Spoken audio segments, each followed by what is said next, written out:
Anabolic morning and welcome to you all. मैं आज के क्लास में आप सबों का हार्दिक अभिनंदन करती हूँ। आप सबों का आज के क्लास में दिल से स्वागत है।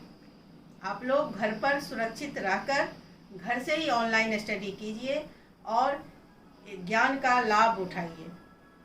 पिछले क्लास में हमने पढ़ा था क्रोमोसोमल एबेरेशन, जो कि साइटोजेनेटिक्स का हिस्सा है।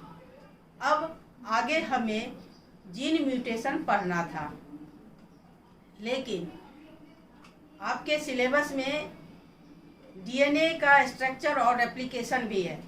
तो जीन म्यूटेशन को पढ़ने से पहले यदि हम डीएनए का स्ट्रक्चर और उसका रेप्लिकेशन पढ़ लेते हैं तो हमें जीन म्यूटेशन समझने में आसानी होगी। इसलिए मैंने तय किया कि जीन म्यूटेशन पढ़ाने से पहले हम आपको डीएनए का स्ट्रक्चर बताएं। डीएनए का फुल फॉर्म होता है डीऑक्सीराइबोन्यूक्लिक एसिड।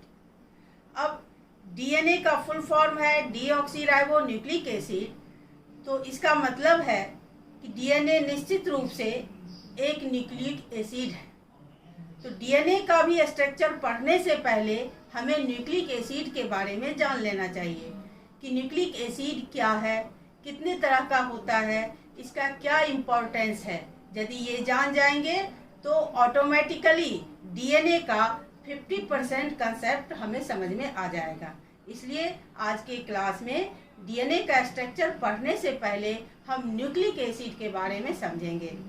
न्यूक्लिक एसिड को सबसे पहले डिस्कवर किया था फ्रीडरिक मिशर ने, और उसने इसे न्यूक्लिन नाम दिया।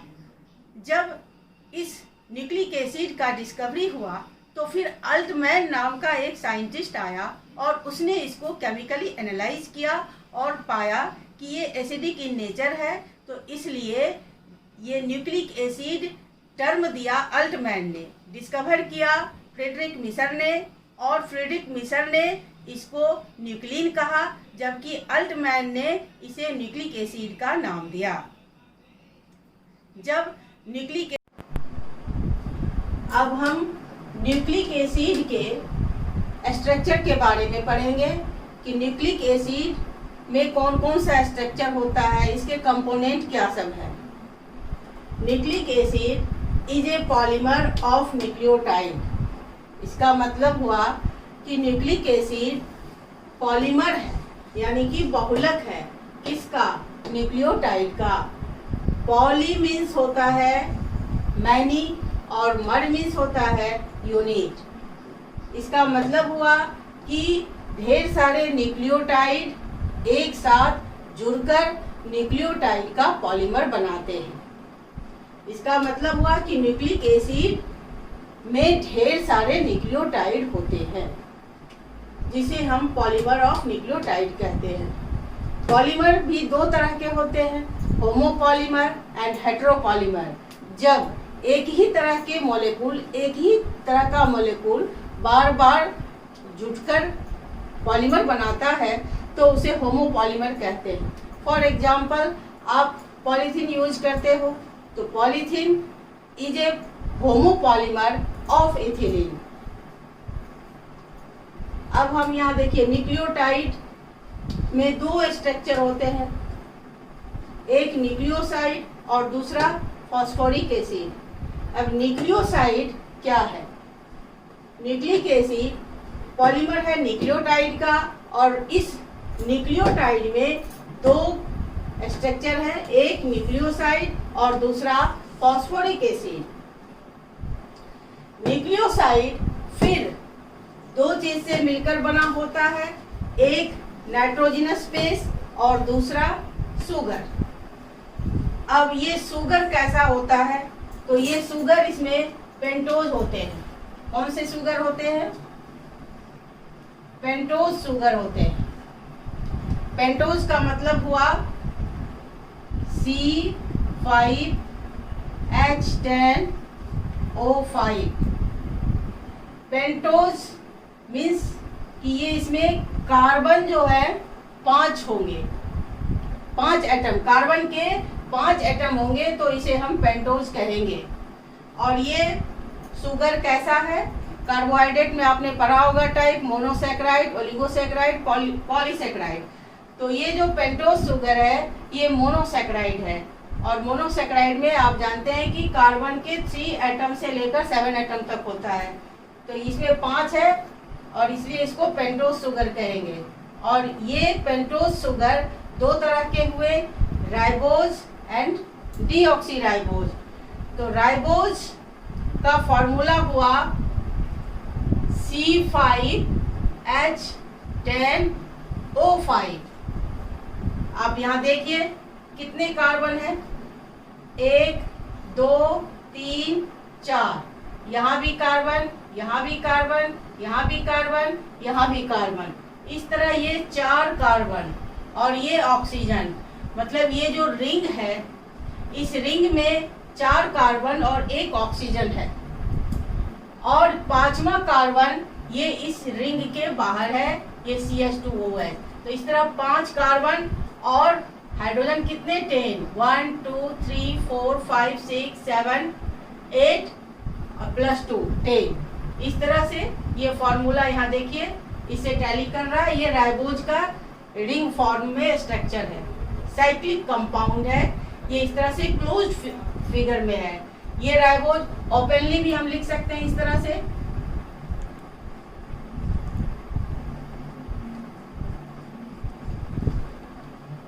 राइबोज में एल्डिहाइड ग्रुप होता है। तो यहाँ पर देखिए एल्डिहाइड का फंक्शनल ग्रुप होता है CHO। ये एल्डिहाइड फॉर्म में है। यहाँ भी H, यहाँ भी H, यहाँ भी H, OH, OH और यहाँ भी H और यहाँ भी OH। इस तरह से तो ये जो कार्बोनिल ग्रुप है, ये कार्बोनिल ग्रुप न्यूक्लियोफिलिक रिएक्शन को दिखलाता है। और ये यदि ये कार्बन इससे यदि ऐड होता है तो ये 3 मेंबर बनेगा। यदि इससे थर्ड वाले से होता है तो 4 बनेगा। और यदि ये इससे करता है 4th वाले से तो ये 5 मेंबर का बनेगा। तो इसलिए इसको पेंटोज कहते हैं। और ये अल्कोहल, इससे ये जो अल्कोहल है ये यहाँ से इससे रिएक्ट करता है और इस ऑक्सीजन से, ये देखिए यहाँ रिंग बना हुआ, ये दोनों मिल गए हैं। इस तरह ये ओपन चेन वाला है और ये रिंग चेन है। अब ये राइबोज में कितने कार्बन है? 5 कार्बन। हाइड्रोजन कितने हैं? 10। ऑक्सीजन कितने हैं? 5। इसका मतलब कि इनका रेशियो क्या है? 1:2:1। अब इसी राइबोज में से ये 1 ऑक्सीजन आउट हो जाता है तो इसका क्या हो जाता है? Deoxy ribose sugar. D means निकलना, ऑक्सी क्या निकला भाई? तो ऑक्सीजन निकला। तो इस राइबोज यहाँ भी है, राइबोज यहाँ भी है, लेकिन फर्क क्या है? इस राइबोज से पहले डीऑक्सी लगा हुआ है। इसका मतलब कि राइबोज से 1 ऑक्सीजन आउट हुआ और ये शुगर बन गया डीऑक्सी राइबोज। इसका मतलब कि इसका फॉर्मूला क्या होगा? C5H10O4। फर्क इतना है कि इसमें 5 ऑक्सीजन और इसमें 4। तो यहाँ रिंग में देखिए, यहाँ H ये सेकेंड नंबर का कार्बन, ये 1 ये 2। ये सेकेंड नंबर के कार्बन से यहाँ H और यहाँ OH है और यहाँ सेकेंड नंबर के कार्बन से ये ऑक्सीजन आउट हो गया ये, और ये बन गया डीऑक्सी राइबोज शुगर। अब हम बैक आते हैं कि ये न्यूक्लियोसाइड में क्या है? नाइट्रोजनस बेस और शुगर। कैसा sugar? Pentose sugar. Pentose sugar में 2 तरह के शुगर, एक राइबोज और दूसरा डीऑक्सीराइबोज। ये राइबोज शुगर आरएनए में पाया जाएगा और डीऑक्सीराइबोज शुगर डीएनए में पाया जाएगा। अब हम बेस के बारे में जानते हैं। जनरली बेस हम वैसे कंपाउंड को कहते हैं जिसमें कम से कम एक हाइड्रोक्सिल ग्रुप हो, लेकिन यहाँ हम देखते हैं कि हाइड्रोक्सिल ग्रुप इसमें तो नहीं है, लेकिन निगेटिवली चार्ज इसमें एटम है, वो आगे हम देखते हैं कि ये बेस का बिहेव किस तरह से करता है। तो नाइट्रोजनस बेस दो तरह के होते हैं, पायरिमिडीन एंड प्यूरीन। पायरिमिडीन ये कॉमन फिगर है पायरिमिडीन नाइट्रोजनस बेस का। पायरिमिडीन सिंगल रिंग वाला कंपाउंड है और ये नाइट्रोजनस बेस जो है ये कैसे होते हैं, hetero cyclic compound. Hetero means different, cyclic means closed compound. कि ये देखिए ये क्लोज्ड कंपाउंड है, इसका स्ट्रक्चर क्लोज्ड है और इस क्लोज्ड स्ट्रक्चर में सभी जगह कार्बन नहीं है। ये 1 और 3 पोजीशन पर नाइट्रोजन है।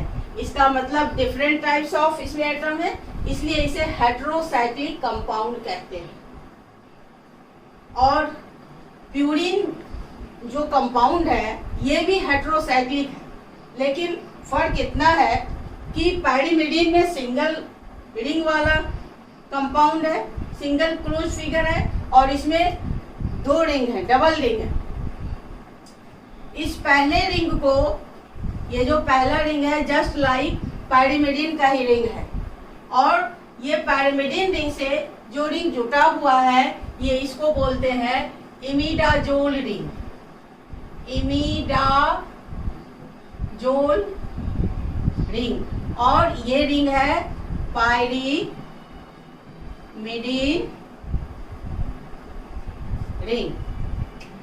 पायरिमिडीन रिंग में इसका फॉर्मूला क्या है जनरल, कितने हैं, 2 नाइट्रोजन हैं तो हम इसको लिख सकते हैं 2n और कार्बन कितने हैं 4 plus 4c, 2n plus 4c ये जनरल फॉर्मूला हुआ पायरिमिडीन के लिए।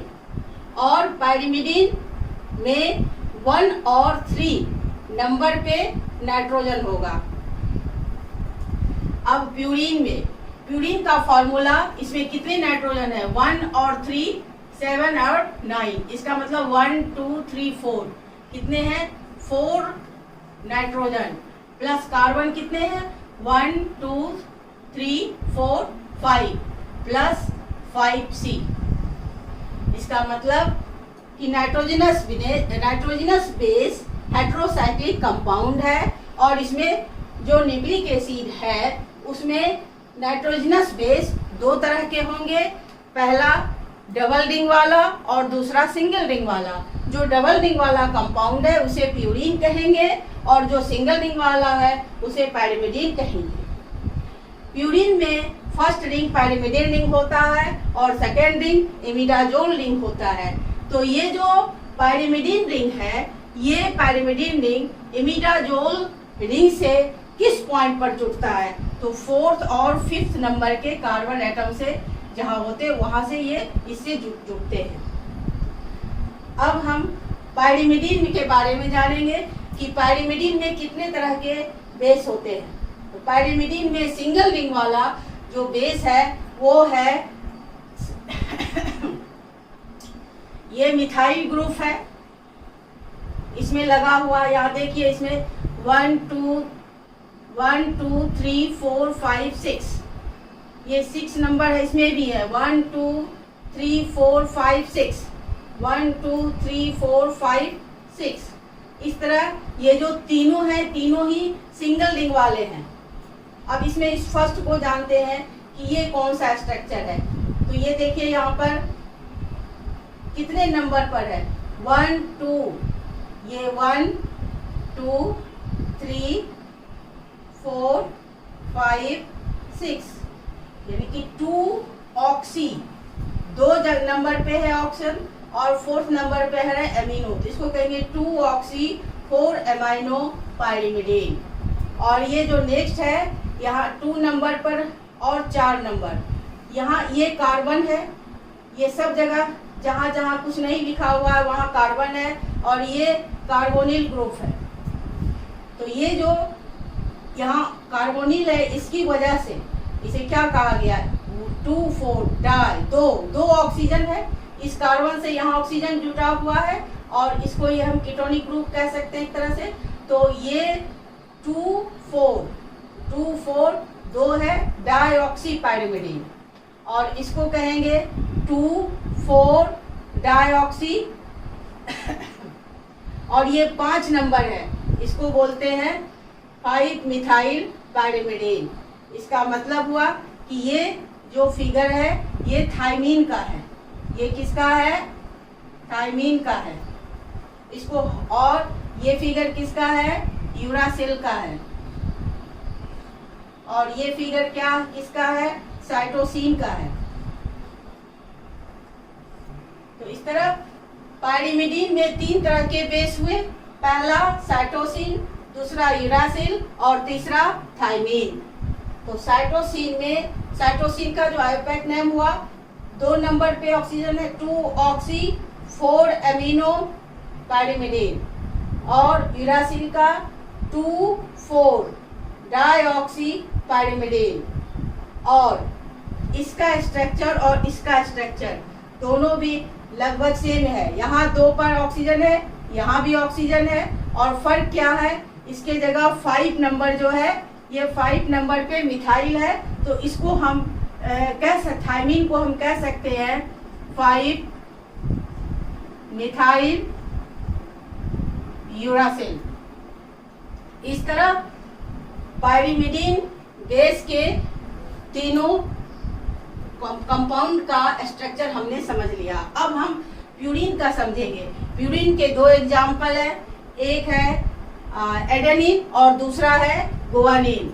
तो यहाँ देखिए कि 1 और 3 ये कॉमन स्ट्रक्चर है यहाँ प्यूरिन का। 1 और 3 पे क्या है? नाइट्रोजन। यहाँ भी देखिए 1 और 3 पर क्या है? नाइट्रोजन।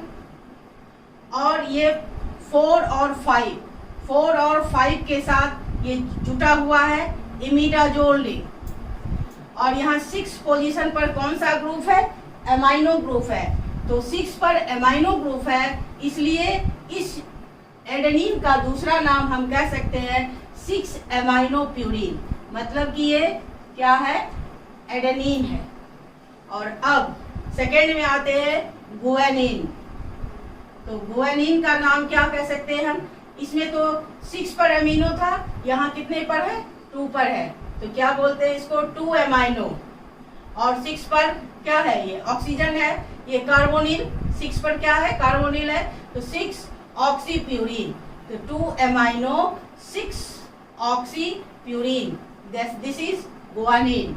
इस तरह आपने आज ये क्लास में समझ लिया कि nucleic acid is a polymer of nucleotide in A nucleoside and phosphoric acid present. Phosphoric acid का स्ट्रक्चर जान लीजिए। इसका फॉर्मूला क्या होता है? H3PO4। इसे हम फॉस्फेट भी बोल सकते हैं। इसका लिखिए कि फॉस्फोरिक एसिड का ये P और इस तरफ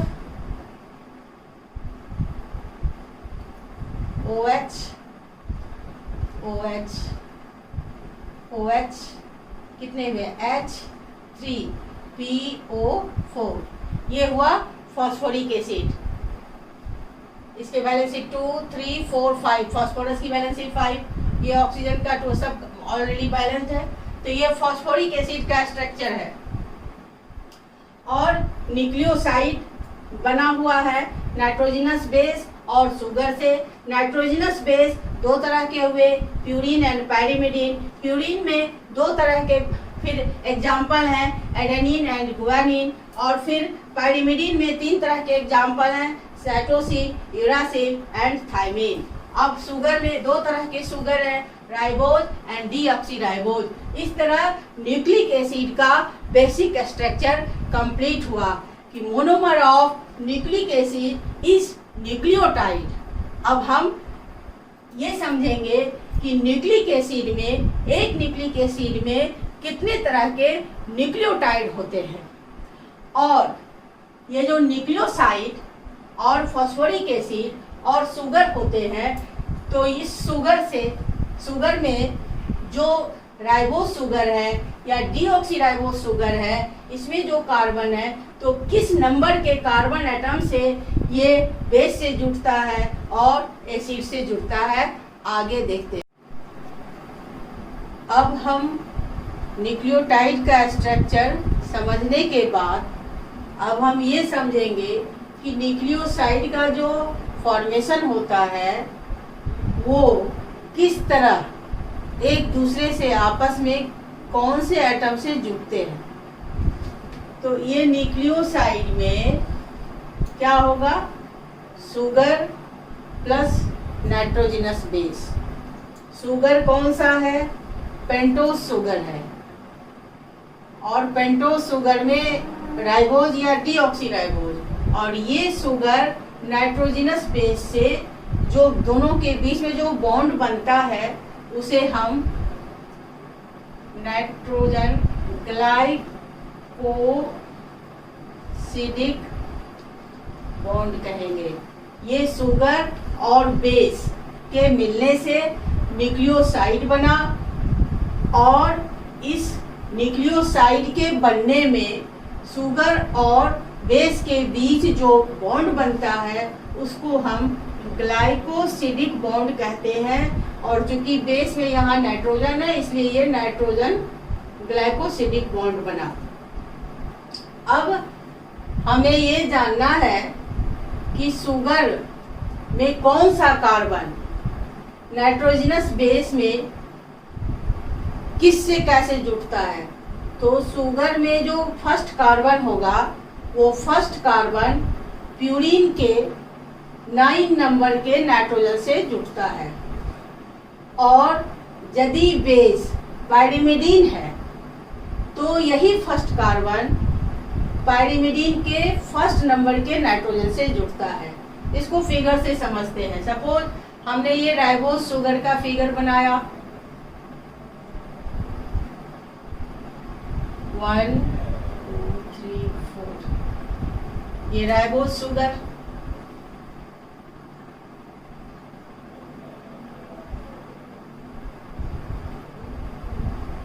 यहाँ CH2OH, और इसमें प्लस कौन सा होगा, नाइट्रोजनस बेस में हम प्यूरिन लेते हैं फॉर एग्जांपल। तो प्यूरिन में 2 रिंग होते हैं, तो ये 7 और 9, 1 और 3rd। तो ये राइबोज शुगर में ये हुआ फर्स्ट कार्बन। तो ये फर्स्ट कार्बन, ये फर्स्ट, सेकेंड, थर्ड, फोर्थ और ये 5th। तो ये 5th नहीं, ये जो रिंग के भीतर जो फर्स्ट कार्बन है, ये फर्स्ट कार्बन इस 9 नंबर के नाइट्रोजन, यहाँ क्या है नाइट्रोजन, यहाँ भी नाइट्रोजन, इससे पहले फिगर में समझाया था हमने। तो ये शुगर का फर्स्ट कार्बन नाइट्रोजनस बेस जो प्यूरिन है 9 नंबर के कार्बन से जुटा, और इसको हम ग्लाइकोसिडिक बॉन्ड कहेंगे। अब यदि पाइरिमिडीन है तो पाइरिमिडीन तो सिंगल रिंग वाला होता है, और यहाँ भी first, second, third, fourth, 5th, 6th। तो यदि ये पाइरिमिडीन है तो ये फर्स्ट कार्बन इस फर्स्ट नंबर के नाइट्रोजन से जुड़ता है। तो ये भी ग्लाइकोसिडिक बॉन्ड ही है और ये भी ग्लाइकोसिडिक बॉन्ड ही है, क्योंकि ये भी बेस है और ये भी बेस है, और ये बेस इस शुगर के साथ जुड़ता है, ये बेस भी इस शुगर के साथ जुड़ता है, और इसमें जो दो बॉन्ड बना उसे ही हम ग्लाइकोसिडिक बॉन्ड कहें। फर्क सिर्फ इतना है कि यदि ये डबल रिंग वाला कंपाउंड है या प्यूरिन है तो फर्स्ट कार्बन ये 9 नंबर के नाइट्रोजन से कंबाइन करेगा, और यदि ये प्यूरिन नहीं है, पाइरिमिडीन है, यदि ये क्या है पाइरिमिडीन और ये क्या है प्यूरिन, तो इसके साथ जो ये फर्स्ट नंबर के नाइट्रोजन से जुड़ता है।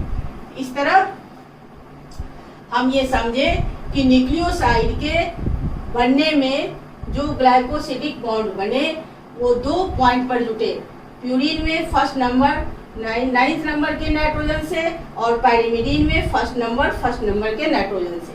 अब हम सीखेंगे न्यूक्लियोटाइड का फॉर्मेशन न्यूक्लिक एसिड में जो होता है वो कैसे जुड़ता है। तो ये न्यूक्लियोसाइड है, यहाँ देखिए शुगर है और यहाँ नाइट्रोजनस बेस, यहाँ भी नाइट्रोजनस बेस, यहाँ भी नाइट्रोजनस बेस, यहाँ भी शुगर और यहाँ भी शुगर, ये दोनों मिलकर के क्या बनाए, न्यूक्लियोसाइड। ये क्या बनाए, न्यूक्लियोसाइड। और इसी न्यूक्लियोसाइड में जब हम फॉस्फेट जोड़ देते हैं तो यही न्यूक्लियोसाइड न्यूक्लियोटाइड बन जाता है।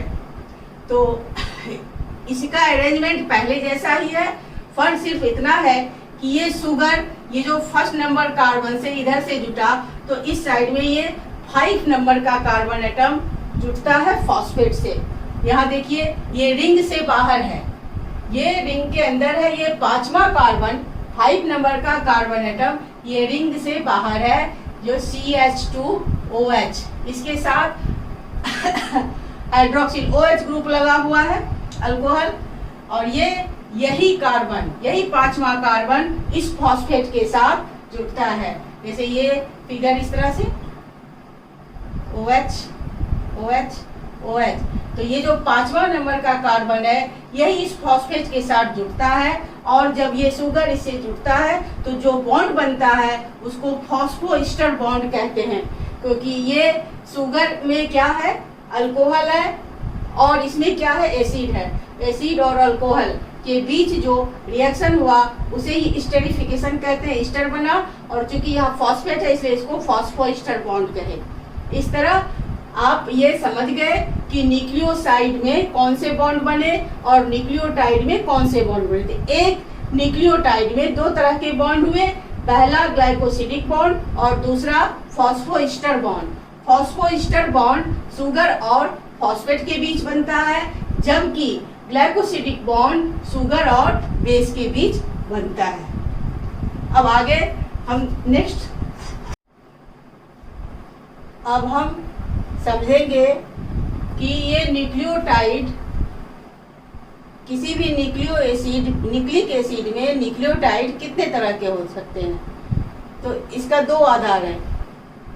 On the basis of sugar, on the basis of presence of sugar, sugar की उपस्थिति के आधार पर इस न्यूक्लियोटाइड को 2 भाग में बांटा जाता है। यदि डीऑक्सी राइबोज शुगर है तो उसे कहेंगे डीऑक्सी राइबो न्यूक्लियोटाइड। और यदि राइबोज शुगर है तो हम कहेंगे राइबो न्यूक्लियोटाइड। अब इस डीऑक्सी राइबो न्यूक्लियोटाइड में ये कितने तरह का न्यूक्लियोटाइड होगा। तो on the basis of base, क्योंकि बेस 4 तरह के होते हैं, किसी भी एक न्यूक्लियोटाइड में 4 तरह के बेस पाए जाते हैं। डीऑक्सीराइबो न्यूक्लियोटाइड ये डीएनए में पाया जाएगा और राइबो न्यूक्लियोटाइड ये आरएनए में पाया जाएगा। डीऑक्सीराइबो न्यूक्लियोटाइड बनाने के लिए जो 4 बेस है वो है एडेनिन, दूसरा है थाइमीन और तीसरा है साइटोसिन और चौथा है गुआनिन। राइबो न्यूक्लियोटाइड जो आरएनए में पाया जाता है, इसमें जो 4 तरह के बेस होते हैं वो है adenine, uracil, cytosine and guanine. तो यदि न्यूक्लियोटाइड में बेस एडेनिन होता है तो एडेनिन नाइट्रोजनस बेस, अब प्लस शुगर कौन सा होगा, deoxy ribose sugar plus phosphate. ये एडेनिन और डीऑक्सीराइबोज ये न्यूक्लियोसाइड हो गए, इसको कहते हैं एडिनोसिन। और इस एडेनोसिन में ये फॉस्फेट जुट गया तो ये क्या बन गया, न्यूक्लियोटाइड। इसे कहेंगे एडेनाइलिक एसिड, और इसे कह सकते हैं AMP, means adenosine monophosphate. Phosphate एक है इसलिए मोनोफॉस्फेट, और ये एडिनोसिन है इसलिए इस न्यूक्लियोटाइड को हम एडिनोसिन मोनोफॉस्फेट या एडिनाइलिक एसिड कह सकते हैं। उसी तरह से थायमीन का जब बेस होगा तो ये थाइमोसिन बनेगा और उसमें फॉस्फेट जुटेगा तो फिर थाइमिडेलिक एसिड। उसी तरह साइटोसिन से फिर जो न्यूक्लियोसाइड बनेगा तो साइटोसिन प्लस डीऑक्सीराइबोज और प्लस फॉस्फेट, तो जो न्यूक्लियोटाइड बनेगा साइटोडेलिक एसिड। इसी तरह गुआनिन से गुएनेलिक एसिड, यूरासिल से यूरिडेलिक एसिड। दोनों के न्यूक्लियोटाइड में फर्क सिर्फ इतना है कि इसमें थायमीन पाया जाता है और इसमें थायमीन के जगह ये रिप्लेस हो जाता है यूरासिल से। मतलब कि राइबोन्यूक्लियोटाइड में यूरासिल प्रेजेंट होता है और इसमें यूरासिल एब्सेंट होता है। आज के क्लास के लिए इतना ही सफिशिएंट है। अगले क्लास में हम डीएनए के स्ट्रक्चर के बारे में पढ़ेंगे। हमें लगता है कि इसको समझने के बाद डीएनए का स्ट्रक्चर समझने में काफ़ी आसानी होगी। धन्यवाद। अंत में मैं ये चाहूँगी कि आप आज जो पढ़ाया गया है उसको आराम से घर पर स्टडी कीजिए। जो दिक्कत हो उसे कमेंट बॉक्स में डालिए और अपना बहुत ख्याल रखिए। धन्यवाद।